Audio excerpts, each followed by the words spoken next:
Type 2 diabetes के जो मरीज है उनको कॉम्प्लिकेशन नहीं होने चाहिए डायबिटीज के पेशेंट, क्योंकि शक्कर है ना ये ब्लड वेसल को जाके चिपक जाती है, तो आँख के रेटिना पर्दा को चिकट जाती है, ब्रेन में स्ट्रोक हो सकता है, हार्ट में हार्ट अटैक हो सकता है, किडनी खराब हो सकती है, नसों खराब हो सकती है, न्यूरोपैथी हो सकती है उनको। तो जब इंसुलिन बनता ही नहीं है बॉडी में, इसको बोलते हैं टाइप 1 डायबिटीज। डायबिटीज, जिन्होंने इसके बारे में सुना है उनके लिए एक बीमारी, लेकिन जो इसे झेल रहे हैं उनके लिए ये जिंदगी की सबसे बड़ी परेशानी। और दुनिया की लगभग 13% आबादी डायबिटीज से पीड़ित है। नमस्कार, मैं हूं मनोज और आप हैं मेरी सहेली के पॉडकास्ट पर, जहां हम बात करने वाले हैं आपकी और आपके परिवार की सेहत के बारे में। और आज के हमारे गेस्ट हैं डॉक्टर शशांक जोशी। आज के हमारे guest doctor Shashank Joshi senior endocrinologist, senior diabetologist और मेटाबॉलिक फिजिशियन। इन्हें चिकित्सा के क्षेत्र में योगदान के लिए पद्मश्री से नवाजा गया है। Doctor Joshi Indian thyroid society और इंडियन एकेडमी ऑफ डायबिटीज के प्रेसिडेंट हैं। इसके अलावा वो कई और संस्थानों से जुड़े हैं, जैसे कि PCOS सोसाइटी। इनकी अचीवमेंट्स की लिस्ट इतनी लंबी है कि वक्त कम पड़ जाएगा। Doctor Shashank Joshi, it's an honour to welcome you on Meri Saheli podcast. नमस्कार मनोज, धन्यवाद मुझे बुलाने के लिए, धन्यवाद। और मेरी सहेली का मैं धन्यवाद कहना चाहूँगा कि मुझे आपने एक अवसर दिया आप सबसे बातचीत करने का और वार्तालाप करना। Thank you sir. सर, मैं शुरुआत इसी मुद्दे से करना चाहूँगा कि बतौर भारतीय हमें कितना इसे समझने की ज़रूरत है कि डायबिटीज़ हम सबके लिए कितनी बड़ी प्रॉब्लम है। मनोज जी, आपका एक बहुत अहम सवाल है कि मधुमेह, जिसको हम 4000 साल से जानते हैं बीमारी को, शक्कर की बीमारी जिसको डायबिटीज़ कहते हैं, ये बहुत महत्वपूर्ण बीमारी है, क्योंकि हर 7वें सेकंड दुनिया में एक आदमी की मौत होती है मधुमेह की वजह से। और पूरे दुनिया में 8 बिलियन लोग हैं, और उसमें से 1.4 बिलियन लोग रहते हैं भारतवंश में जी। और उसमें से 236 मिलियन लोगों को इधर मधुमेह है या मधुमेह के होने वाली प्री डायबिटीज, जिसको बोलते हैं मधुमेह के पहली वाली बीमारी है प्री डायबिटीज, यानी कि संभावना है कि उन्हें भी तो डायबिटीज। दुनिया में हर 8वां जो आदमी है जिंदा, उनको मधुमेह की बीमारी की लागत है। और भारतवंश में मुंबई, दिल्ली जैसे बड़े बड़े शहरों में हर चौथे आदमी को मधुमेह या मधुमेह की पहली बीमारी, प्री मधुमेह की बीमारी होने की एक संभावना रहती है।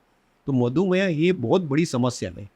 लेकिन मधुमेह में क्या है कि लोगों को पता ही नहीं होता है कि मधुमेह है उनको, क्योंकि मधुमेह जो बीमारी है ये साइलेंट बीमारी है, इसमें कोई लक्षण नहीं रहते। तो बिना लक्षण ये बीमारी है, तो हमको मधुमेह हमको पता ही नहीं चलता है जब तक हम खून की जांच नहीं करें। तो मधुमेह ये बहुत बड़ी समस्या है। और आप मौत के आंकड़े देखेंगे या रिस्क फैक्टर देखेंगे या बीमारियों की कॉमनैलिटी देखेंगे, तो इसकी जो संख्या है ये टॉप 5 डिसीजेस में मानी जाती है।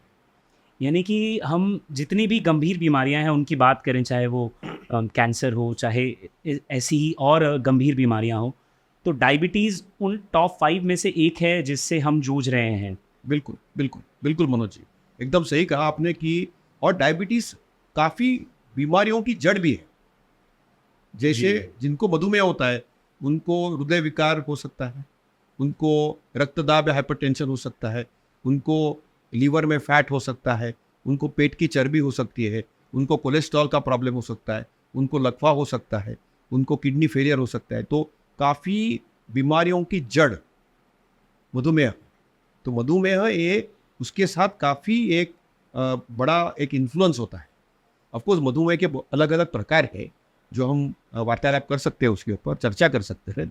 लेकिन आपको ये समझना बहुत महत्वपूर्ण है कि मधुमेह ये बड़ी बीमारी है और साइलेंट किलर बोलते हैं इसको। साइलेंट किलर यानी इसमें कोई भी लक्षण नहीं रहते जी। और हमको पता ही नहीं रहता कि हमको मधुमेह है। यानी कि संभावना है कि मैं अपने आप को एक हेल्दी पर्सन की तरह देख रहा हूँ, लेकिन चांसेस हैं कि शायद मैं डायबिटीज़ के आसपास हो सकता हूँ। डॉक्टर जोशी, हमारे रीडर्स के लिए मैं चाहूँगा कि आप थोड़ा सा आसान करें ये समझना कि डायबिटीज़ एग्जैक्टली है क्या, ये कैसी हमारी शरीर की कंडीशन है जिसे हम डायबिटीज़ कहते हैं।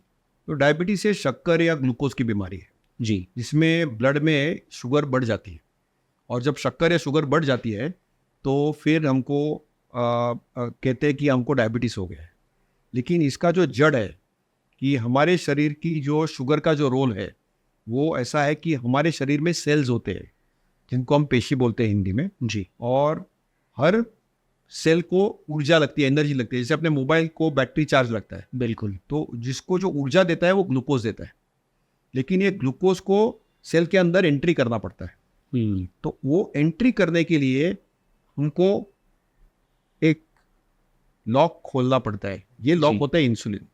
इंसुलिन लॉक खोलता है, दरवाजा खुलता है, ग्लूकोज अंदर जाता है। लेकिन जब मधुमेह होता है तो इधर इंसुलिन तैयार ही नहीं होता है। बीटा पेशी में जो पैनक्रियास बोलते हैं हम, जी उसमें इंसुलिन बनता ही नहीं है। और कभी कभी ऐसा होता है कि इंसुलिन बनता है लेकिन ये लॉक खुलता हो नहीं। जाता है, तो खुलता ही नहीं है। तो शक्कर ब्लड में एक्यूमुलेट हो जाती है और मधुमेह हो जाता है, ब्लड शुगर हो जाता है। यानी कि तो- जहाँ I'm so sorry। तो ये जो है खून में जब शक्कर आ जाती है तो उसको हम मधुमेह कहते हैं। तो उनको हम मेजर करते हैं, ब्लड टेस्ट करके मेजर करना पड़ता है। जी तो फास्टिंग ब्लड शुगर जिसको बोलते हैं, जी ये 126 के ऊपर होगी, 126 के ऊपर होगी, या लंच के बाद की जो शुगर होती है, पोस्ट लंच शुगर बोलते हैं उसको हम, वो 200 के ऊपर होगी। या 3 महीने की एवरेज देखते हैं। जैसे हमारे शरीर में रेड ब्लड सेल्स है, रक्त पेशी बोलते हैं उनको, जी रेड ब्लड सेल्स। जी तो उनकी आयु होती है, लाइफ स्पैन होते हैं 3 महीने। तो 3 मंथ्स एवरेज शुगर करते हैं, उसको बोलते हैं ग्लाइकोसिलेटेड हीमोग्लोबिन। ये 3 मेजरमेंट्स करते हैं। और फास्टिंग शुगर यदि हमारी 126 के ऊपर होगी, या 2 घंटे खाने के बाद या लंच के बाद की शुगर 200 के ऊपर होगी, या 3 महीने की एवरेज शुगर जो होती है ये 6.5 के ऊपर होगी, तो हम बोलते हैं उनको मधुमेह या डायबिटीज़ हुआ है। तो ये खून में जब शुगर बढ़ती है तो हम उसको बोलते हैं डायबिटीज़ हुआ है या मधुमेह हुआ है। यानी कि हमारी बॉडी को चलाने वाली बैटरी जो है उसे एनर्जी देने वाला ग्लूकोज अगर सही जगह पर न जाकर ब्लड में रह जाए या ब्लड में फैल जाए करेक्ट। और एक निश्चित सीमा से बाहर हो जाए तो उस कंडीशन को हम डायबिटीज कहते हैं। ये बिल्कुल हमारी एकदम सही ऑडियंस के बताया। समझने के लिए। हाँ जी, हाँ जी। सर मैं एक आम बोलचाल में अगर हम कहते हैं कि ये शक्कर की बीमारी है, ये शुगर की बीमारी है, तो इसके रीजंस में मैं जानना चाहूँगा। अब फिज़िकली शुगर का कंजम्पशन मैं उतना नहीं करता हूँ, मैं शायद चाय में शक्कर डालना अवॉइड करता हूँ, मैं शायद मीठा खाना अवॉइड करता हूँ। और क्या इनसे भी खतरा बनता है कि मैं डायबिटीज़ के संभावित शिकारों में आ सकता हूँ, क्योंकि मैं शक्कर का कंजम्पशन तो डायरेक्टली बहुत कम कर रहा हूँ। तो मधुमेह के या डायबिटीज़ के अलग अलग कारण हैं जी और अलग अलग प्रकार के मधुमेह या डायबिटीज़ है। तो जब इंसुलिन बनता ही नहीं है बॉडी में तो इसको बोलते हैं टाइप 1 डायबिटीज़। Type 1 diabetes. और इसको कभी कभी हम बोलते हैं बच्चों का डायबिटीज़, जुवेनाइल डायबिटीज़। इसमें इंसुलिन बिल्कुल तैयार नहीं होता है और इंजेक्शन इंसुलिन का देना पड़ता है हमको बच्चों को। ये कम लोगों में होता है, पूरे से 100 लोगों में से 2% लोगों में या 2% लोगों में ये टाइप 1 डायबिटीज़ होता है। जो आम जनता में जो डायबिटीज़ फैल गया है, जो भयंकर बीमारी जो बोलते हैं, साइलेंट किलर जिसको बोलते हैं, इसको टाइप 2 डायबिटीज़ बोलते हैं। जी इनमें इंसुलिन तैयार तो होता है लेकिन वो जो कूली का काम कर रहा है, ग्लूकोज को ट्रांसपोर्ट करना जो है सेल के अंदर, वो नहीं हो पा रहा है।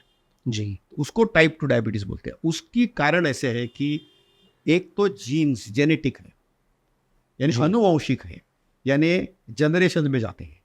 जैसे मनोज जी, आपके मदर फादर को डायबिटीज़ होगा, जी यानी फादर या मदर, जी तो आपको डायबिटीज़ होने की जो संभावना है 70% है, 70%। 70%। आपके दोनों पेरेंट्स को डायबिटीज़ होगा तो आपको डायबिटीज़ होने की, टाइप 2 डायबिटीज़ होने की संभावना है 90%। आपके कोई रिश्तेदार को डायबिटीज़ होगा तो आपको डायबिटीज़ होने की संभावना है ऑलमोस्ट 40%। तो ये तो फैमिलीज में होता है, जी जनरेशन्स में होता है। दूसरा जो है कि खान पान, आपने उसका जिक्र किया कि मैं शक्कर खाता नहीं हूँ, मैं थोड़ा व्यायाम भी करता हूँ, तो लाइफस्टाइल से भी डायबिटीज़ होने की संभावना होती है। तो दूसरा जो रिस्क फैक्टर है, एक तो फैमिली हिस्ट्री, दूसरा जो रिस्क फैक्टर है, हम पेट की चर्बी देखते हैं। जी तो यदि पुरुषों में यानी मेन में वेस्ट सकम्फ्रेंस मेजर करेंगे हम और 90 सेंटीमीटर के ऊपर होगा, या विमेन में 80 सेंटीमीटर के ऊपर होगा, तो मधुमेह होने की संभावना बढ़ जाती है। तो मधुमेह के लिए हम सबको तो स्क्रीन नहीं कर सकते, हर आदमी का तो शुगर चेक नहीं कर सकते। बिल्कुल। तो आपके घर में किसी को भी मधुमेह होगा या आपकी पेट की सकम्फ्रेंस जिसको बोलते हैं वेस्ट सकम्फ्रेंस मेन में 90 सेंटीमीटर के ऊपर, वुमन में 80 सेंटीमीटर के ऊपर होगी, तो आपको मधुमेह की जांच करनी बहुत आवश्यकता है। और आप बहुत ज़्यादा खाते हैं, कैलोरी बहुत ज़्यादा लेते हैं, फूड बहुत खाते हैं, तो मधुमेह होने की संभावना बढ़ती है। लेकिन उसके लिए आपको प्रिडिस्पोजिशन होना चाहिए। तो आपको जो मेन रीज़न अभी जो पूरे दुनिया में डायबिटीज़ फैलने के 3 कारण हैं। एक तो हमारा जो रहन सहन है वो एकदम, पहले हमारे जो पूर्वज थे जी। वो सब लोग एग्रीकल्चरिस्ट थे, यानी वो खेती बाड़ी करते थे, वो फिजिकली बहुत एक्टिव थे। अभी हम फिजिकल एक्टिविटी करते हैं हमारे मोबाइल फ़ोन के हैंड फिंगर्स के ऊपर या टीवी के रिमोट के ऊपर, तो फिजिकल एक्टिविटी बहुत कम हो गई। जी। एक कारण है। दूसरा हमारा जो खान पान है वो उसकी बढ़ गया है, हम ज़्यादा खाते हैं, बहुत ज़्यादा कार्बोहाइड्रेट, बहुत ज़्यादा फैट, बहुत कम प्रोटीन लेते हैं, तो हमारा खान पान बन गया है, फास्ट फूड्स आ गया है।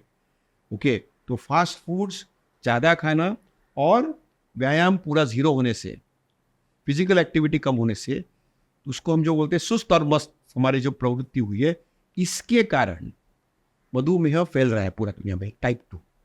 मधुमेह के और 2 प्रकार भी है जी। तीसरा जो प्रकार है इसको बोलते हैं GDM, जेस्टेशनल डायबिटीज, यानी स्त्रियों में जब गर्भवती होती है स्त्री तब उसको मधुमेह होता है, और गर्भवती वो जब बालक को जन्म देती है उसके बाद वो मधुमेह निकल जाता है। ये भी इसकी सबसे ज़्यादा संख्या है भारतवंश में, अनफॉर्चुनेटली। और चौथा जो प्रकार है, जिनको जो पैनक्रियाज है, जो स्वादुपिंड बोलते हैं या पैनक्रियाज है, उसकी बीमारी हो गई, जैसे दारू के सेवन के बाद पैनक्रियाज खराब हो गई, पैनक्रियाटाइटिस बीमारी से पैनक्रियाज खराब हो गई, पैनक्रियाज का ऑपरेशन कर दिया, तो फिर उनको इंसुलिन देना पड़ता है।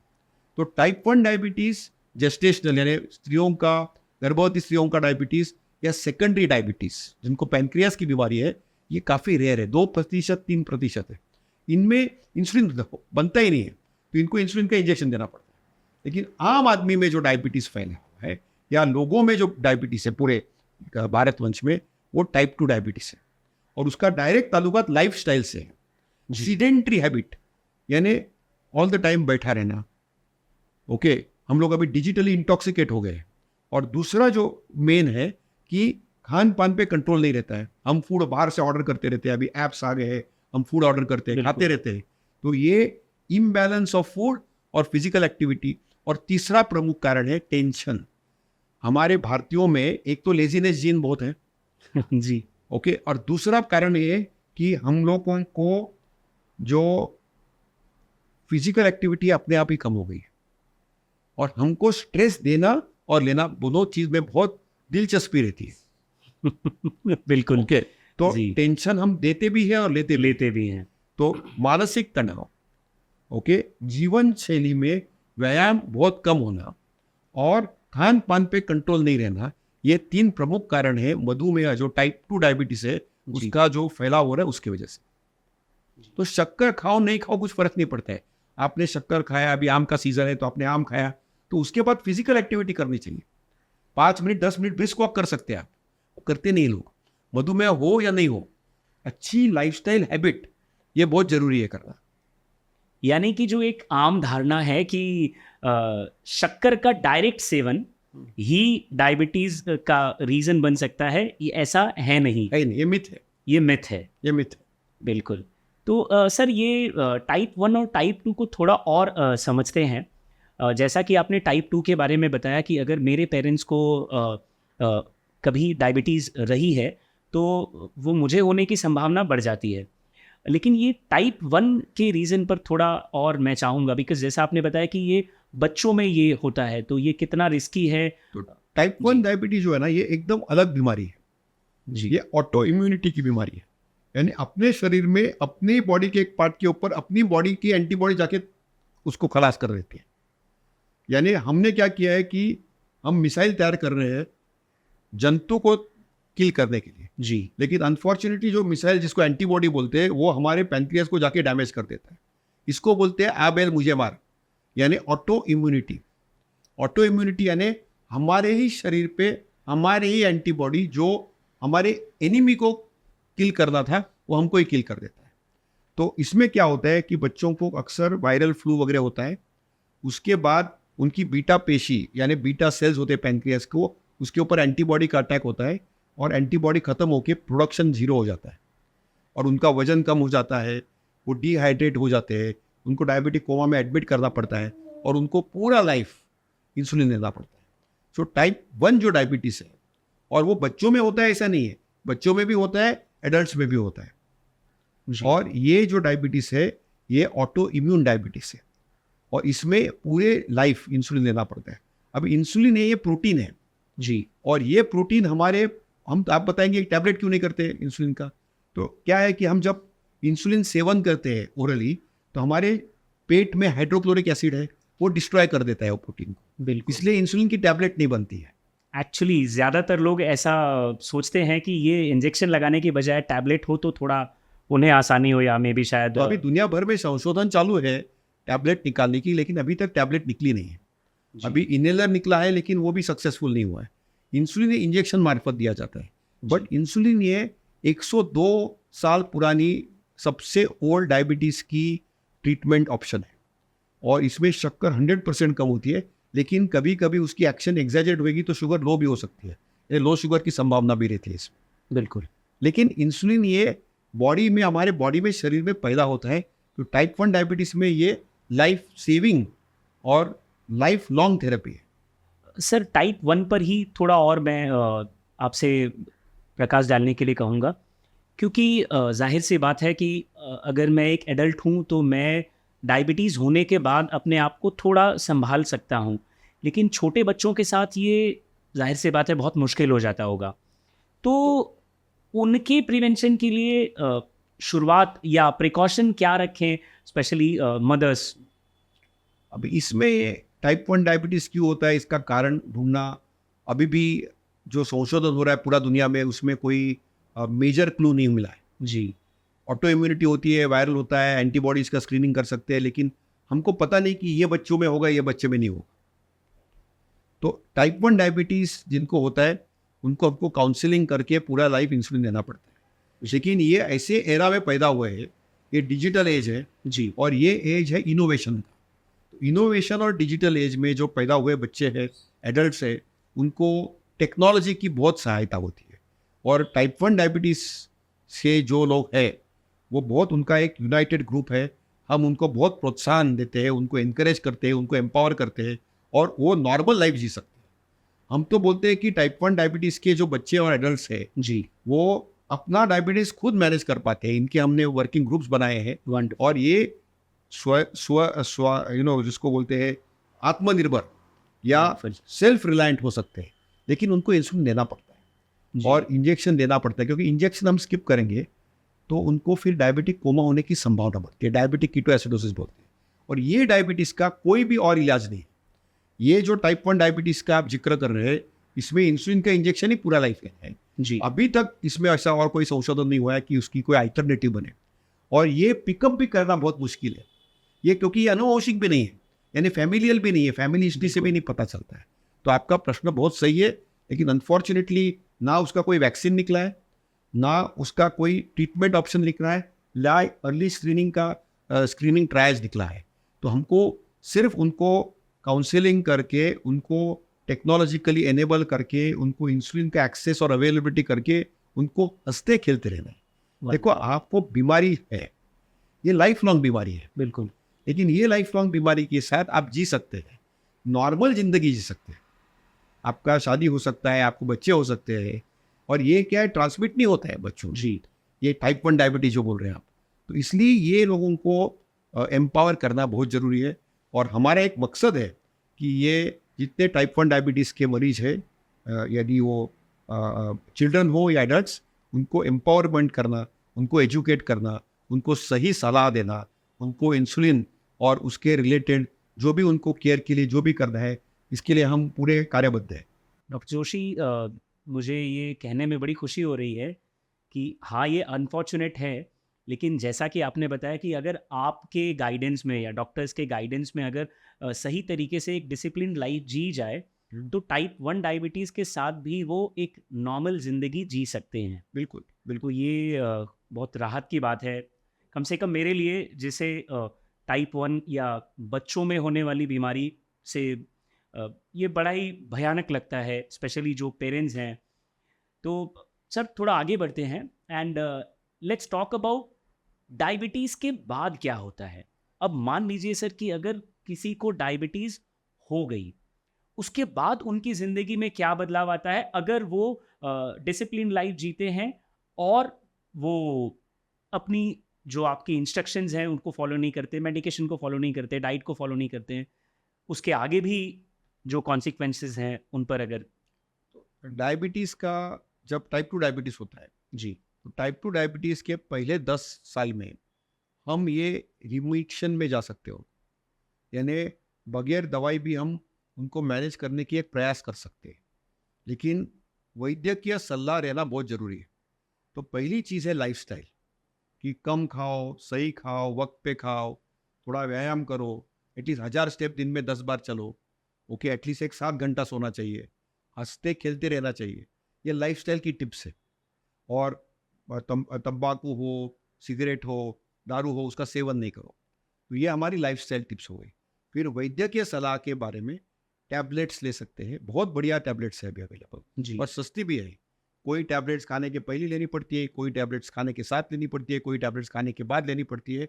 और जिनकी मधुमेह वैद्यकीय सलाह के या डॉक्टर के सुपरविजन के अंडर हम बता सकते हैं कि उनको, कोई लोगों को इंसुलिन देना पड़ता है।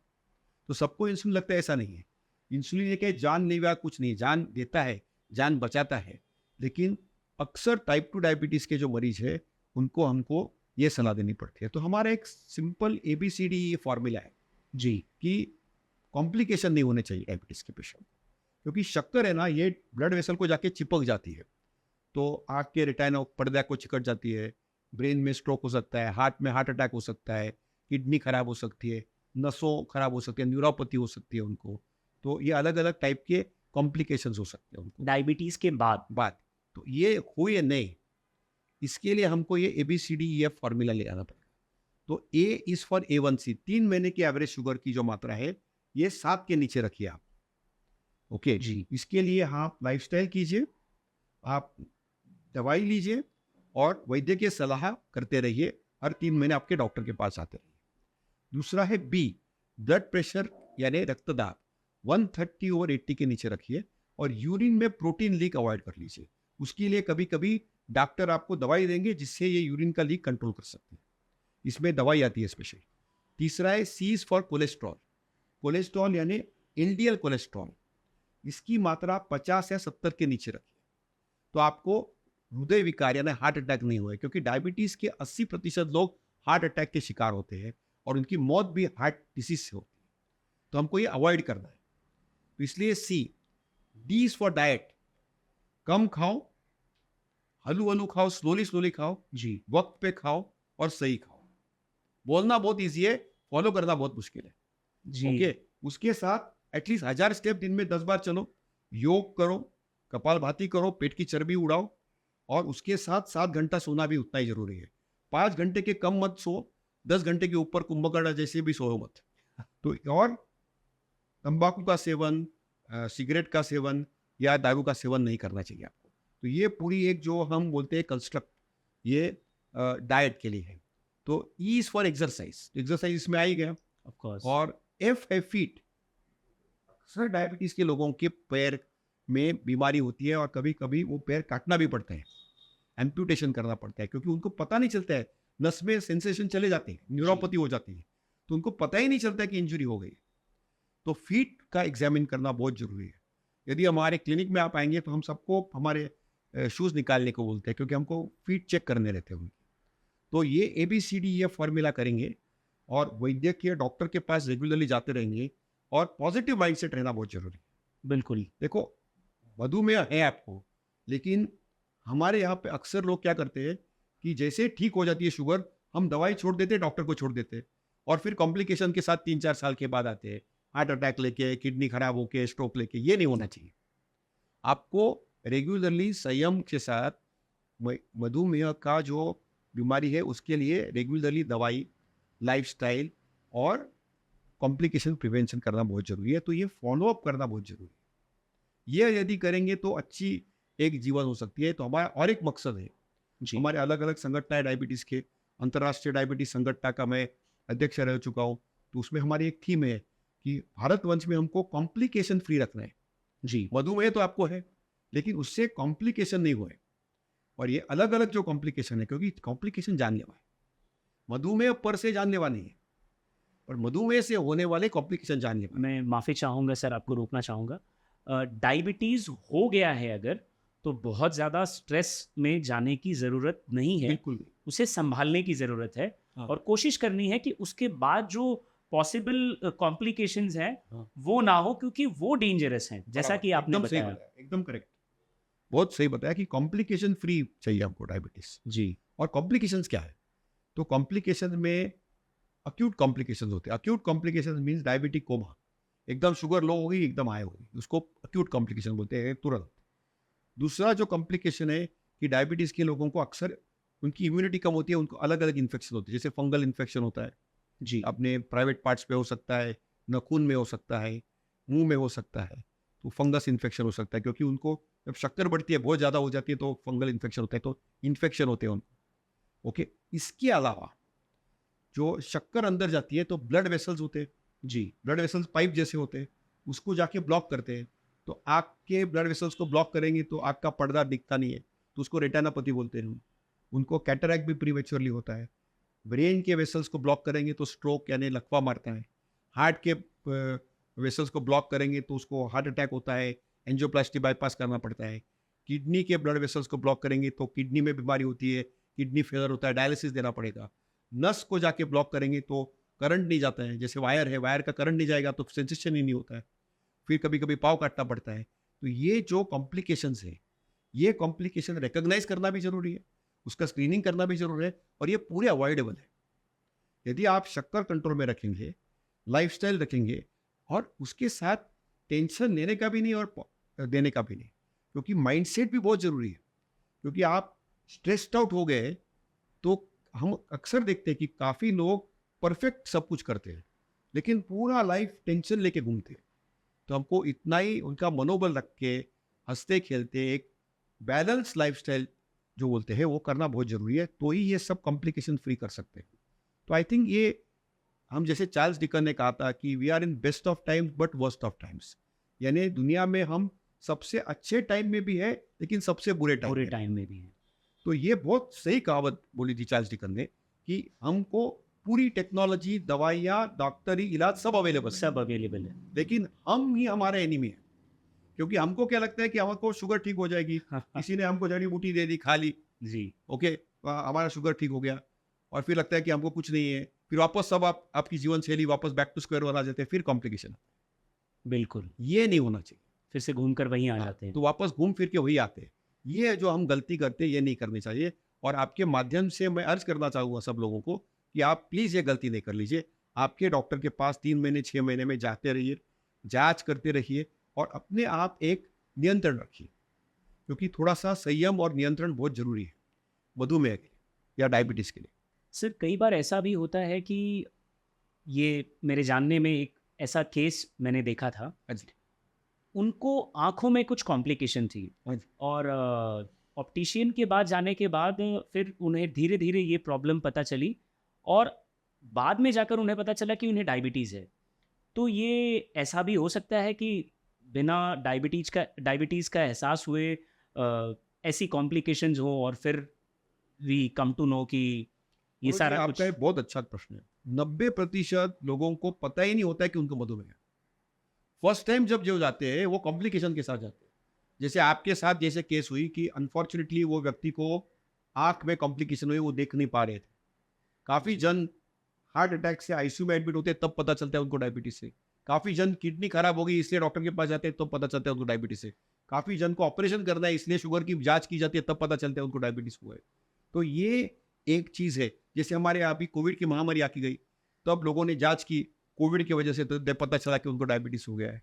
तो ये जो एक्सीडेंटल डिस्कवरी है, क्योंकि हर आदमी को ये पता नहीं रहता है कि मेरे घर में फादर मदर को डायबिटीज है कि रिश्तेदार को डायबिटीज है, या मेरी पेट की चर्बी 80 या 90 सेंटीमीटर के ऊपर है तो मेरे को हर 3 साल मधुमेह की जांच करनी चाहिए।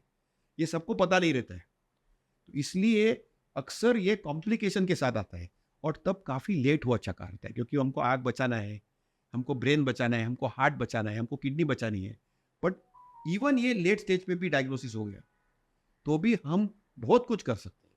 अभी आधुनिक जो मेडिसिन है जी उसमें इतने एडवांसेस हुए हैं कि काफ़ी हद तक इसके ऊपर हम कंट्रोल कर सकते हैं, और बाकी आगे कोई प्रॉब्लम नहीं हुए ये तो ज़रूर वैद्य के सलाह के अनुसार हम काम काज कर सकते हैं। सर, आपकी ABCD पर आते हैं एक बार फिर से। सबसे पहले डाइट के बारे में बात करते हैं सर। सर, मेरी मदर को हमारी आदत थी कि हम रोज़ सुबह उनके लिए जूस दिया करते थे, और ये सिलसिला सालों चला। लेकिन अब जब वो अपनी एज के लेट 60s में हैं तो डायबिटीज से जूझ रही हैं। एंड जैसा कि आपने बताया कि बहुत लेट डिस्कवर होता है, पहले कई कॉम्प्लिकेशंस आती हैं, उसके बाद पता चलता है कि ये डायबिटीज़ की वजह से है।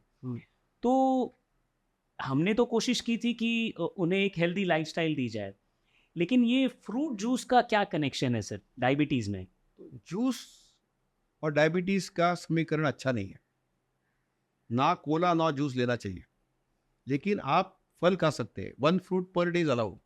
जी ओके, फल, कलरफुल प्लेट, वेजिटेबल ये सब अलाउड है, लेकिन एक ही खाना चाहिए।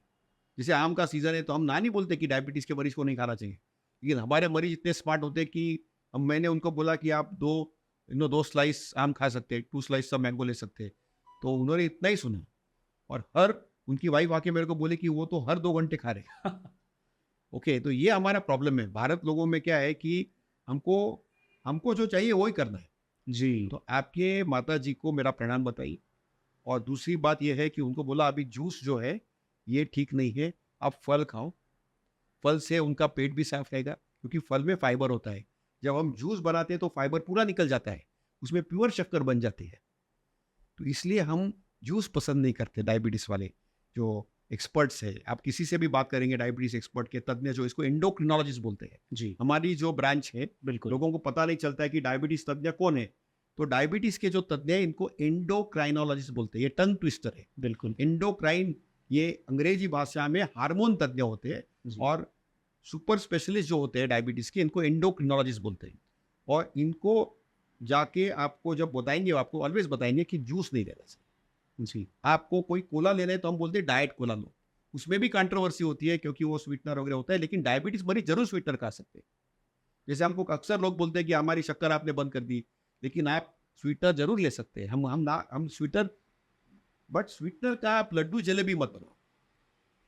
लिमिट में स्वीटनर आप ले सकते हैं, लिमिट में ले सकते हैं। जी। आपके चाय के कप में आपको थोड़ा स्वीटनर डालें तो जरूर डालें, हम उसके अगेंस्ट बिल्कुल नहीं। तो ये आपको एक दिनचर्या जो है इसमें थोड़ा सा संयम बरतना पड़ेगा। तो आपके माता जी को भी बोलना कि आप फल जरूर लीजिए, लेकिन जूस अवॉइड।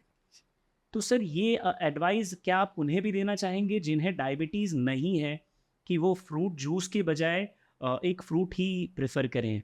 देखो अभी क्या है कि हमको हेल्दी लाइफस्टाइल की तरफ जाना है। जी तो हेल्दी लाइफस्टाइल्स में हमारे जो ऑर्गेनिक फूड्स है, या हमारे जो फल है, हमारे जो मिलेट्स है, इनसे नेचुरल जितने चीज़ हुई, आर्टिफिशियल फूड नहीं, जो नेचुरल चीज़ हुई वो सबसे ज़्यादा है अपने बॉडी के लिए अच्छा।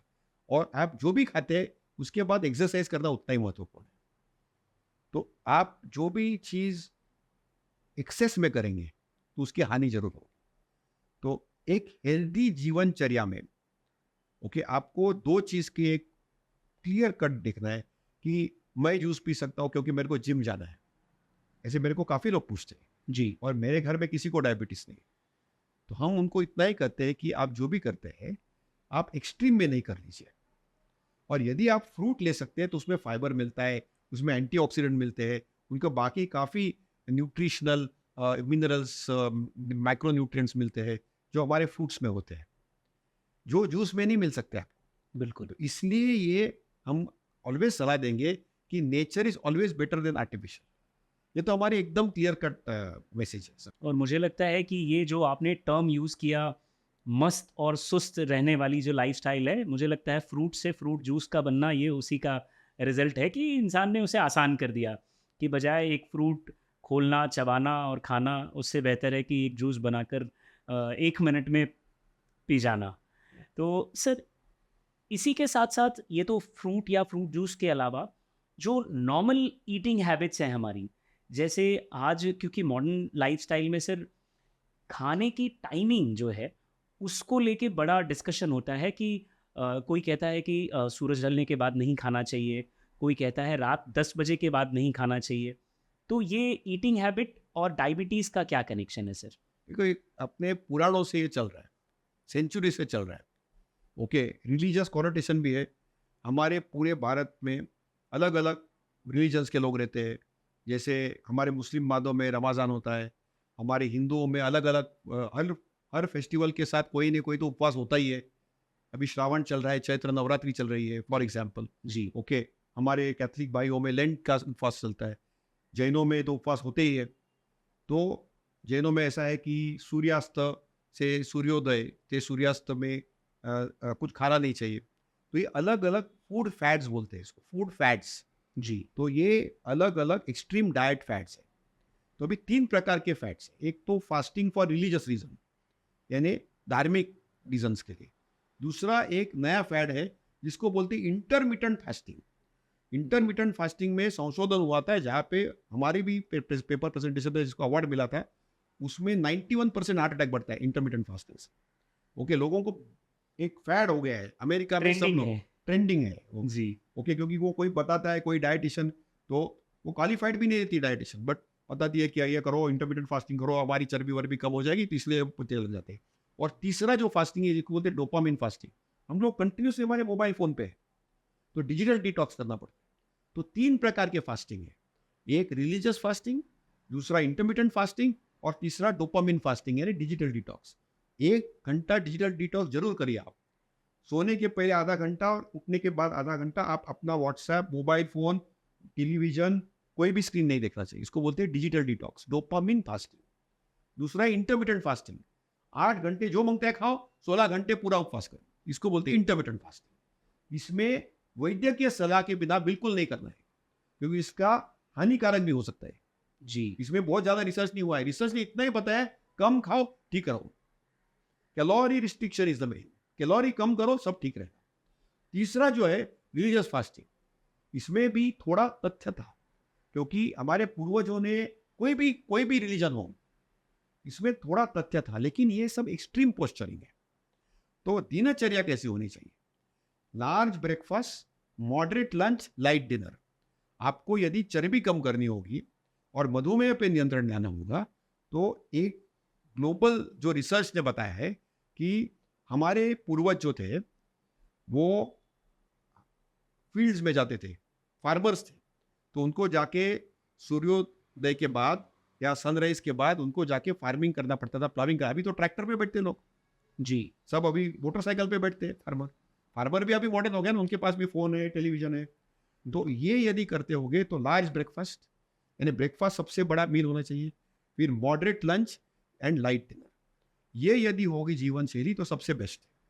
तो ईटिंग पैटर्न जो बताया आपने, फ्रीक्वेंसी ऑफ ईटिंग बताया, टाइमिंग ऑफ ईटिंग बताया, ये सबसे इंपॉर्टेंट है। सेकेंडली, जब भी आप खाना खाएं, चबा चबा के पूरे 32 टीथ यूज करके करना, क्योंकि जितना स्लो खाएंगे उतना आपकी पैनक्रियाज आराम से काम करेंगे, जितना फास्ट करेंगे उतने आप पैनक्रियाज पे प्रेशर डालेंगे। तो स्लोली ईट, स्लोली, टाइम पे खाओ और सही खाओ, और टेस्ट और शेयर करो। हमारे लोगों में क्या है कि हम फास्ट खा के ज्यादा खाते हैं, कम खाओ, स्लोली खाओ, वक्त पे खाओ। अभी अलग अलग प्रांतों में अलग अलग लोग हैं। फॉर एग्जाम्पल, हम बम्बई शहर में रहते हैं। बम्बई शहर में कैसे लोग सुबह 7 बजे उठते हैं, रेलवे से, ट्रेन से आते हैं, फिर नेक्स्ट उनका मील उसके बाद होता है, तो अक्सर वो ब्रेकफास्ट स्किप कर देते हैं। फिर ऑफिस जाने के बाद कुछ बाहर का कैंटीन फूड्स लेते हैं, वो गलत रहता है काफ़ी बार। उसके बाद फिर वो लंच टाइम पे होता नहीं है, और रात को जाके 10-11 बजे वो डिनर करते हैं, और डिनर सबसे बड़ा मील हो जाता है, वो हानिकारक हो जाता है। आप Right. वैसे ही मध्य प्रदेश में चले जाओ, तो मध्य प्रदेश में ऐसा नहीं होता है। मध्य प्रदेश में लोग ब्रेकफास्ट लंच साथ में ही कर लेते हैं सुबह 10 साढ़े 10 बजे, और फिर सायंकाल को वो डिनर कर लेते हैं 8-9 बजे। ये अलग पैटर्न है। तो अलग अलग प्रांतों में, अलग अलग रीजन्स में अलग अलग हर 100 किलोमीटर डाइट चेंज होता है भारत में। इसको बोलते हैं ट्रांस कल्चर, क्योंकि हमारा कल्चर अलग है। हमने उसके ऊपर संशोधन किया है, और हर कल्चर के मुताबिक हमारा एक ही सलाह है कि जो भी आपका कल्चर हो, जो भी आपका खान पान हो, आप कम खाओ, वक्त पे खाओ और स्लोली खाओ। सर डिनर का टाइम आप क्या एडवाइस करेंगे? ऐसा कोई वक्त नहीं है उसका, लेकिन आपको जो टाइम है वही टाइम पे रोज खाना चाहिए, और डिनर की क्वांटिटी जितना कम कर सकते हैं उतना करनी चाहिए। और यदि डिनर में आप पार्टी में गए, बाहर गए, तो उसके बाद हमारे मराठी में कहावत है शतपावली करना, यानी ब्रिस्क वॉक करना, जी, फास्ट वॉक करना। 100 स्टेप्स। 100 नहीं, 1000 स्टेप्स, 1000 1000 steps। स्टेप्स। जी, ओके, कभी कभी क्या है, हमारे मरीज देखते हैं, हमको पूछते हैं कि हम तो गए थे शादी में उन्होंने इतना आग्रह मीन्स फोर्स करते हैं। ओके, जी। आग्रह किया कि हमको थोड़ा स्वीट वेट लेना पड़ा, नहीं तो उनको बुरा लगता था। जी, तो हम बोलते हैं कि आपने खाया, थोड़ा कुल्फी खाया, मैंगो खाया, तो आप तुरंत जैसे ही एक आधा घंटे के बाद ब्रिस्क वॉक करना चाहिए, बर्न करना चाहिए आपको कैलोरी, बिकॉज खाने में कोई गलती नहीं है। आप ह्यूमन हैं, हम तो एकदम ऐसे परफेक्ट तो हो नहीं सकते कोई आदमी। तो उसमें आपने सपोज चीट भी किया है, तो आप थोड़ा सा ब्रिस्क वॉक करके उसको कंपनसेट जरूर कर दीजिए। तो हमारी यही कहना है आप सबको कि आप थोड़ा सा बैलेंस लेना। जी, कोई भी एक्सट्रीम चीज़ खराब है, कोई भी एक्सट्रीम डाइट पैटर्न, कोई भी चीज़ एक्सट्रीम में गलत है।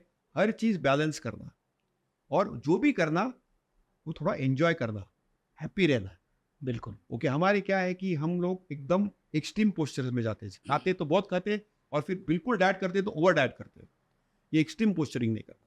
जो भी करते हैं संतुलित आहार जिसको नाम बोलते हैं, यानी बैलेंस डाइट, ये करना बहुत जरूरी यानी कि सर अगर देर रात में भी खाना हो रहा है है। और आप ये ब्रिस्क वॉक कर ले रहे हैं, तो ये उस देर से खाने वाली जो टाइमिंग है इसे वो कंपनसेट करता है, यानी कि देर से भी खाएं तो चल जाएगा। अडेप्ट करना पड़ेगा वो। जी, हम सलाह देते नहीं है, लेकिन किसी को करना पड़ता है, क्योंकि देखो भारत में लोग ऐसे अलग अलग प्रांतों से, अलग अलग ऑक्यूपेशंस में है कि कभी कभी उनको एक्सेस भी नहीं रहता है फूड। जी, रात को 10 बजे, 12 बजे, 1 बजे भी खाते हैं। जी, तो whatever time they eat, if they are able to burn those calories and burn that food and burn the energy, we are very happy. तो शक्कर बढ़ेगी नहीं फिर। सर रात के खाने के बाद सोने को लेकर, सोने के ड्यूरेशन को लेकर, यानी जो स्लीप का जो ड्यूरेशन होता है उसको लेकर बड़ा डिबेट होती है। कोई कहता है कि आप 8 घंटे, कम से कम 8 घंटे सोइए। कोई कहता है कि अगर 5 घंटे भी बहुत गहरी नींद में सो गए तो काफ़ी है। थोड़ा ये क्लियर मेडिकल कीजिए। शास्त्र में इसको बोलते हैं क्रोनो मेडिसिन, यानी clock medicine, biological clock medicine. जी, ये क्रोनो मेडिसिन की भारतीय सोसाइटी का मैं प्रेसिडेंट इलेक्ट हूँ। ओके, तो हमारे भारतवर्ष में अलग अलग प्रकार के लोग रहते हैं, पूरे दुनिया में ऐसे लोग रहते हैं। जी, कोई लोग जो लेट सोते हैं, लेट उठते हैं, कोई लोग जो जल्दी सोते हैं, जल्दी उठते हैं। तो मधुमेह के लिए जो लोग लेट सोते हैं, लेट उठते हैं, वो हानिकारक है, और जो लोग जल्दी सोते हैं, जल्दी उठते हैं, वो अच्छे हैं मधुमेह के लिए। जी, बाकी चीज़ की मैं कोई बात नहीं कर रहा। बिल्कुल। ओके, ये एक हो गया। दूसरा, नींद। नींद में सबसे हानि है खराटे मारना। तो सपोज आपको खराटे होते हैं, जिसको स्लीप एपनिया बोलते हैं, जी, जो स्नोरिंग करते हैं, तो snoring is harmful to health, क्योंकि उसमें आपका जो रेस्पिरेटरी रेट है वो बंद हो जाता है, और हृदय विकार हो सकता है, ब्लड प्रेशर हो सकता है। तो फिर आपको स्लीप एक्सपर्ट को जाके एक सीपैप मशीन लगाना पड़ेगा। फिर 5 घंटे के कम नहीं सोना चाहिए, और 10 घंटे के ऊपर नहीं सोना चाहिए। तो ऑप्टिमल स्लीप टाइमिंग जो है 7 घंटा है। तो 6 से 7 घंटा आपको नींद आनी चाहिए, और नींद आने के लिए आपको कोई नींद की गोली लेने की जरूरत नहीं। नटमेग बोलते हैं ना, जायफल, वो पिंच डाल के ले लेंगे तो आपको आराम से नींद आ जाएगी। उससे भी नींद नहीं आई तो थोड़ा मैग्नीशियम खा लेना, उससे मैग्नीशियम कैल्शियम जैसा ही होता है, जी, न्यूट्रिएंट, जी, वैद्य के सलाह से लेना। उससे भी नींद नहीं आई तो आप थोड़ा सा एक मेलाटोनिन ले सकते हैं। तो नींद आने के लिए आपको स्पेशलाइज सीडेटिव दवाई लेने की भी जरूरत नहीं है, उसकी एडिक्शन पोटेंशियल रहती है, लेकिन आपको आपकी एक दिनचर्या बनानी बहुत जरूरी है, और उसमें डिजिटल डिटॉक्स बहुत जरूरी है। आजकल लोगों की नींद कम हो गई है, क्योंकि वो आधा टाइम इधर देखते हैं टेलीविजन, या देखते हैं अपना मोबाइल फोन। जी। उसमें गुफ्तगू हो जाते हो और उसी के वजह से उनकी नींद करप्ट होके वो दिन में फ्रेश नहीं रहते हैं। राइट। तो आपको फ्रेश और एकदम एकदम हेल्दी रहना है और फ्रेश रहना है, तो आप जरूर एक डिजिटल डिटॉक्स 1 घंटा करना चाहिए और नींद वक्त पे लेनी चाहिए। यदि आप लेट लतीफ हो या अर्ली राइजर हो, हमको कोई दिक्कत नहीं, ओके, लेकिन एक 7 घंटा नींद लेनी चाहिए, 1 घंटा आपको डिजिटल डिटॉक्स करना चाहिए और हंसते खेलते रहना चाहिए। और यदि आपको स्नोरिंग होगा तो जरूर स्लीप स्टडी करके स्लीप एक्सपर्ट के सलाह के अनुसार एक सीपैप की मशीन जरूर लगानी चाहिए। सर, डायबिटीज़ में ऐसा मानते हैं कि हमारी इम्यूनिटी लगभग ख़त्म हो जाती है या कम हो जाती है as compare to a normal person. तो इम्यूनिटी का कम हो जाना कितना नुकसान करता है? कम से कम जैसे आपने एग्जाम्पल दिया कि अ, उन्हें अपने पैरों का ध्यान रखना चाहिए।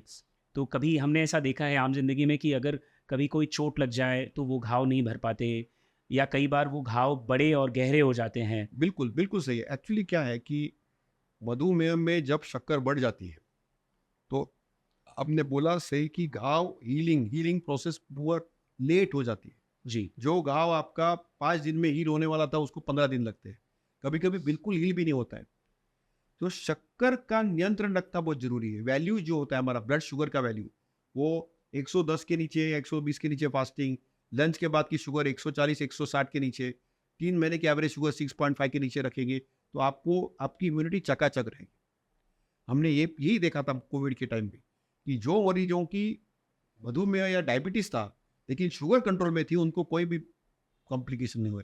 लेकिन जिनकी शुगर कंट्रोल में नहीं रही उनकी अनफॉर्चुनेटली कॉम्प्लिकेशन हुई, कभी कभी कोई लोगों की मौत भी हुई। तो ये अवॉइड करने के लिए इम्यूनिटी और मधुमेह का डायरेक्ट संबंध है, क्योंकि जैसे शक्कर बढ़ती है बॉडी में तो इन्फेक्शन होने की और कीटाणु जाने की वहाँ पे, जैसे हमको पता है कि शक्कर गिर जाएगी तो वहाँ पे एंट्स आ जाते हैं, जी। वैसे ही बॉडी में यदि शक्कर ज़्यादा है तो हम कीटाणु तो आने वाले हैं। ये आपको एक समीकरण दे रहा हूँ मैं आपको जी। कि ये अंडरस्टैंडिंग के लिए कि शक्कर नियंत्रण में रखनी यानी ग्लूकोज कंट्रोल में रखना बहुत अनिवार्य है। यानी इन सारी परेशानियों का सॉल्यूशन जो है वो अपनी शुगर लेवल को कंट्रोल कंट्रोल करना में बहुत रखना जरूरी है। है। सर, रात की एक कॉम्प्लिकेशन होती है जो अक्सर मैंने सुनी है कि देर रात अक्सर जो डायबिटीज़ के पेशेंट्स हैं उनकी नींद खुल जाती है, या बार बार उन्हें पेशाब करने की ज़रूरत पड़ती है। तो ये क्या कॉन्सेप्ट है सर?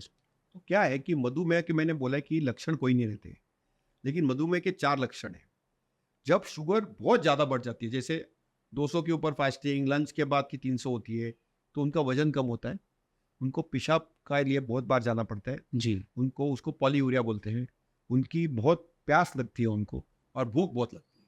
तो polyuria, polydipsia, polyphagia and weight loss, ये 4 सिम्टम्स है डायबिटीज़ के जब शुगर बहुत ज़्यादा बढ़ जाती है। तो ये शुगर को नियंत्रण करने के लिए, शुगर नियंत्रण में रहेगी, फास्टिंग पीपी 120 160 के नीचे रहेगी, तो आपको बार बार रात को उठना नहीं पड़ेगा। और शुगर कंट्रोल करने के बाद भी आपको पेशाब बार बार करानी पड़ती है। और यदि सीनियर सिटीजन है, जैसे मेल है यानी आदमी है, तो उनकी प्रोस्टेट की जांच करनी चाहिए। वुमन है तो उनकी फिर सोनोग्राफी करनी चाहिए, तो वो उसको फिर इन्वेस्टिगेट करना पड़ता है, क्योंकि जो पेशाब करने की जो ब्लैडर होता है, यूरेथ्रा होता है, उसमें भी कभी कभी इन्फेक्शन हो सकता है। तो ये भी रूल आउट करना बहुत ज़रूरी होता है।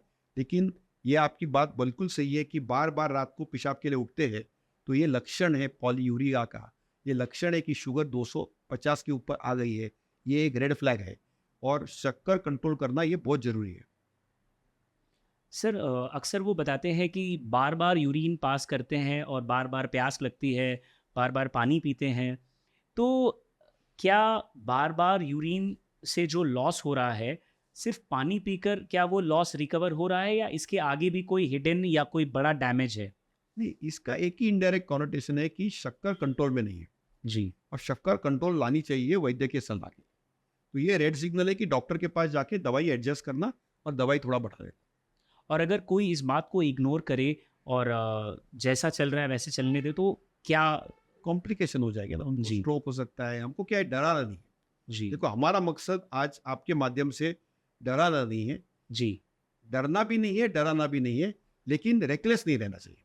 बिल्कुल। हमको प्रोत्साहन देना है लोगों की कि मधुमेह की बीमारी पे आप या डायबिटीज कंट्रोल कर सकते हैं जी। और उसको प्रॉपरली मैनेज कर सकते हैं। जी लेकिन एक चीज़ जरूर है कि आप बिल्कुल इग्नोर करेंगे तो कॉम्प्लिकेशन तो होने हैं, आज नहीं तो कल। और मैंने बोला कि ये साइलेंट बीमारी है। अच्छा, इसमें दर्द भी नहीं होता है, तो कभी कभी हार्ट अटैक आके चला भी जाता है, लेकिन नस नम होने के कारण पता ही नहीं चलता कि हार्ट अटैक आके गया। या कभी कभी हमको किडनी फेल हो जाती है, लेकिन एंड स्टेज तक पता ही नहीं चलता कि हो गया। तो यही प्रॉब्लम है मधुमेह की, ये साइलेंट किलर है। जैसे दीमक लगते हैं हमारे वुड में, जी जिसको वाइट हैंड्स बोलते हैं हम, जी वैसे ही मधुमेह बीमारी है कि पता ही नहीं चलता कि अंदर खोखला हो गया है पूरा शरीर। तो इसलिए मधुमेह पे ध्यान देना चाहिए, बिकॉज ये साइलेंट किलर है। सर, डायबिटीज़ का बाकी के ऑर्गन्स पर जो असर पड़ता है, अगर आप एक एक करके थोड़ा हमारी ऑडियंस के लिए ये बता पाएँ। डायबिटीज तो बॉडी के हर ऑर्गन पे असर करता है। जैसे माइंड को असर करता है, डिप्रेशन होता है, एंग्जाइटी होती है लोगों को। ओके, फिर ब्रेन को असर करता है, उसमें स्ट्रोक, लकवा मार सकता है, स्ट्रोक बोलते हैं उसको। जी ओके, और बाकी डिमेंशिया हो सकता है, मेमोरी कम कर सकता है, आँख के ऊपर पर्दा खराब कर सकते हैं जिसको रेटिनोपैथी बोलते हैं, विट्रियस हीमोरेज हो सकता है, कैटरैक्ट जल्दी होता है। जैसे 60 आयु में होगा तो डायबिटीज होगा तो 40-50 में उनको कैटरैक्ट हो जाता है। फिर हृदय में, हार्ट में हार्ट अटैक हो सकता है, हार्ट फेलियर हो सकता है। ओके, ब्लड वेसल्स में हाइपरटेंशन बढ़ता है। फिर किडनी में जाएंगे तो किडनी में किडनी खराब हो जाती है, डायलिसिस लग सकता है कभी कभी।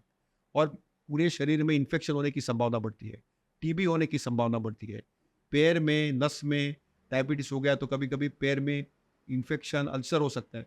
वो अल्सर का वुंड होके वो पाँव काटना पड़ सकता है। तो ये अलग अलग मधुमेह के कॉम्प्लिकेशन से बॉडी के हर पार्ट पे, माइंड हो या बॉडी हो, मधुमेह का इफेक्ट होता है। आपने कैंसर का जिक्र किया था, कैंसर का प्रमाण भी, जिनको कंट्रोल शुगर कंट्रोल में नहीं है उनका प्रमाण ज़्यादा रहता है। तो मधुमेह जब सेट होता है तो हम कंट्रोल नहीं कर पाते, तो जितने कॉम्प्लिकेशंस बुक में लिखे हैं वो सब हो सकते हैं। लेकिन एज मैंने बताया कि ये हमको डराना नहीं किसी को, लेकिन ये वस्तु स्थिति है।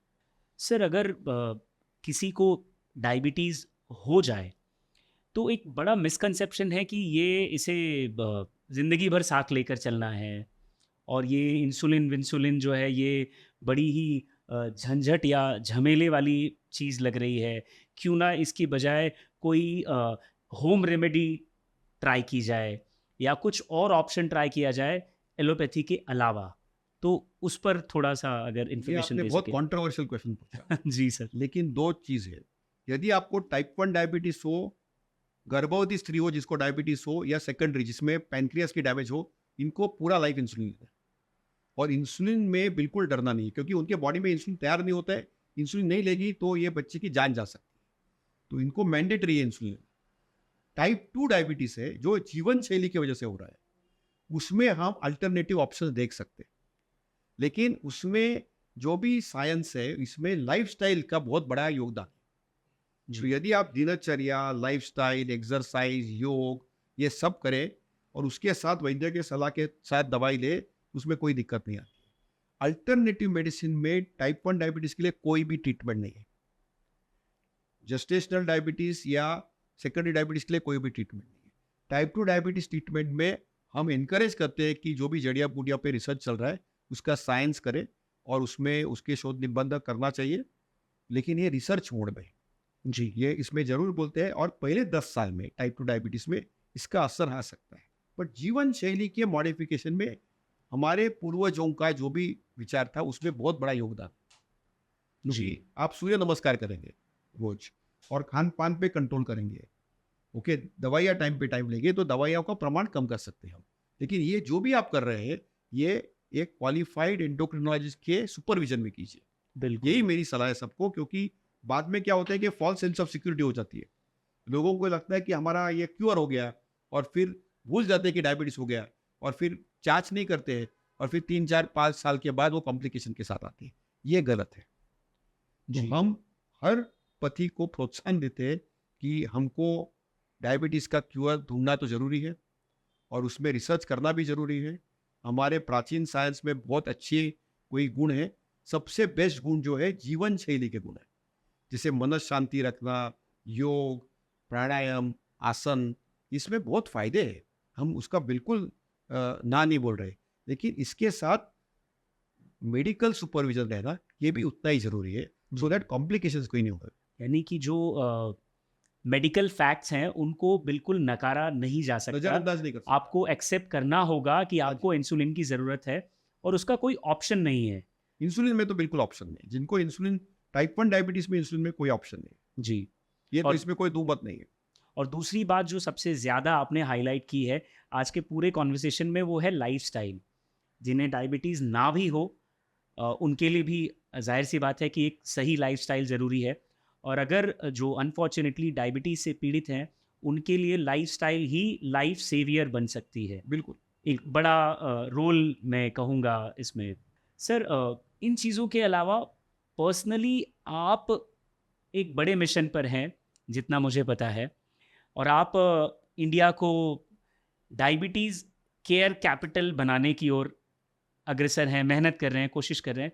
इस पर ज़रा हमारी ऑडियंस को कुछ बताएं आप। देखो, अब हमको क्या है कि पूरे दुनिया में 8 बिलियन लोग हैं, उसमें से चीन और भारत में अभी एक 1.4 बिलियन की आबादी है। इसमें 101 मिलियन लोगों को डायबिटीज़ है। तो हमको यही मकसद है कि डायबिटीज़ की कैपिटल तो हमको बनना, राजधानी नहीं बनना है, हमको कैपिटल बनना है डायबिटीज़ केयर का और डायबिटीज़ प्रिवेंशन का और डायबिटीज़ रेमिशन का। तो यदि हम मिशन मोड में हैं और आपको डायबिटीज़ नहीं है तो ये जीवन शैली करेंगे, वक्त पे खाएंगे, कम खाएंगे, सही खाएंगे और हलू हलू खाएंगे या स्लोली खाएंगे, थोड़ा योग करेंगे, रोज़ 10,000 स्टेप्स या 6,000 स्टेप्स वॉक करेंगे, एक 7 घंटा नींद लेंगे और हंसते खेलते रहेंगे, तो हमको मधुमेह आने की संभावना बहुत कम है और हम प्रिवेंट कर सकते हैं। जो हमारे आजू बाजू लोग हैं उनमें प्रिवेंट कर सकते हैं। यदि मधुमेह हो भी गया तो उनको कॉम्प्लिकेशंस नहीं होने चाहिए। ये हमारी मिशन है कि प्रिवेंशन करना चाहिए। प्रिवेंशन से मधुमेह नहीं हो ऐसे नहीं, हुआ भी तो भी उनको कांस्टेंट निगरानी में रख के हर 3 महीने में पूरा लाइफ चेक करते रहना चाहिए। और लाइफस्टाइल, दवाइयाँ और कभी कभी इंसुलिन लगता है, तो ये सब वैद्यकीय सुपरविजन के अंडर आप हेल्दी और हैप्पी दोनों चीज़ जरूरी है। देखो, हमारा मकसद डॉक्टर करके सिर्फ हेल्थ नहीं है, हेल्थ एंड हैप्पीनेस ये दोनों हमारे ऑब्जेक्टिव है, ये हमारा मिशन है। तो भारतवंश में सबसे बेस्ट हमारे ख्याल से डॉक्टर्स अवेलेबल है, अवेलेबल भी है, एक्सेसिबल भी है। आप दुनिया में कहीं पे भी जाइए, डॉक्टर की अपॉइंटमेंट लेने की कोशिश करिए, यहाँ पे आपको डॉक्टर वही दिन देख सकता है। बाकी जगह आप जाइए, यूरोप में जाइए, यूएस पे जाइए, एक ही दिन में आपको सब कुछ नहीं मिल सकता है। हमारे भारत में टेस्ट सुबह कर सकते हैं, सबसे सस्ती दवाई अवेलेबल है और डॉक्टर भी एक्सेसिबल और अवेलेबल है, तो उसका जरूर फायदा लेना चाहिए। इसलिए हम दुनिया की डायबिटीज़ केयर कैपिटल बन सकते हैं। और हमारा जो मिशन है कि हमारा रोल पूरा दुनिया फॉलो करे, क्योंकि पूरी दुनिया में 1 या 2 नंबर पे हम डायबिटीज़ है। तो हमको यही दिखाना है कि लोगों को, कि पूरे दुनिया को, कि हमारे जो fast delivery of health care है उसमें कर सकते हैं। अनफॉर्चुनेटली उसके लिए लोगों की कॉपरेशन की बहुत ज़रूरत है। हमारे यहाँ पे जैसे मैंने पहले बताया कि लोग ट्रीटमेंट लेते हैं फिर छोड़ देते हैं, डाइट करते हैं फिर छोड़ देते हैं, एक्सरसाइज करते हैं फिर छोड़ देते हैं, फिर वापस बढ़ जाती है, फिर वापस। तो हमारे रिएक्टिव मोड में है, प्रिवेंशन मोड में नहीं है। तो हमको पूरा एक जन आंदोलन चलाना है कि जन आंदोलन से हमको यही बताना है सबको कि मधुमेह पे हम जो कॉन्कर कर सकते हैं, डायबिटीज़ को हम कॉन्कर कर सकते हैं, और हुआ तो भी उसका हम हंसते खेलते मैनेज कर सकते हैं। तो सर मेडिकेशन में कंसिस्टेंसी एक बड़ा प्रॉब्लम है आपके इस मिशन में, अगर मैं ठीक समझ रहा मेडिसिन हूँ तो है, सब मेडिसिन है, इनफैक्ट जूनी मेडिसिन भी अवेलेबल है, नई मेडिसिन भी अवेलेबल है, नहीं, और मेडिसिन पूरी जो वजन कम करने की भी अभी दवाई आई है नई नई। मेरा मतलब सर कि पेशेंट्स अपने मेडिकेशन में कंसिस्टेंसी नहीं रखते हैं, एडियरेंस नहीं रखते, बराबर है आपकी बात। उसे ये फॉलो नहीं करते, ये छोड़ देते दवाई। लापरवाह हो जाते हैं। लापरवाही ज़्यादा है, दवाई छोड़नी नहीं चाहिए, दवाई डॉक्टर नहीं छोड़ना चाहिए, दवाई और डॉक्टर नहीं छोड़ना चाहिए, दोनों को रखना चाहिए अपने साथ, चेक करते रहना चाहिए। चेक करते रहना चाहिए कि हम किस स्टेज पर पहुंचे हैं, कितना हमने कवर कर लिया एक है। निगरानी रखनी जरूरी है, एक सुपरविजन रखना जरूरी है, क्योंकि फिर वो क्या होता है, हेल्दी रह सकते हैं। सर इस निगरानी में थोड़ा और डिटेल में जाते हैं। डायबिटीज़ की निगरानी यानी ब्लड शुगर का टेस्ट, उसके अलावा कई बार हमें ऐसी सलाह दी जाती है कि आप आंखों का भी टेस्ट रखिए, कई बार अपना एक बार डेंटल केयर पर भी ध्यान दीजिए। तो इसको थोड़ा और डिटेल में बता एकदम पाएंगे? संक्षिप्त में बताऊंगा जी। कि मधुमेह या डायबिटीज़ के मरीजों को हर 3 महीने में शक्कर फास्टिंग, पोस्ट लंच शुगर, 3 महीने की एवरेज शुगर, कोलेस्ट्रॉल की टेस्ट, किडनी की टेस्ट करनी चाहिए। ये हर 3 महीने करनी चाहिए। साल में एक बार हार्ट के डॉक्टर को दिखाना चाहिए और आँख के डॉक्टर को दिखाना चाहिए। और डाइट और फीट ऑलवेज चेक करते रहने चाहिए। टीके जो लगवाने हैं उनको लगाने चाहिए।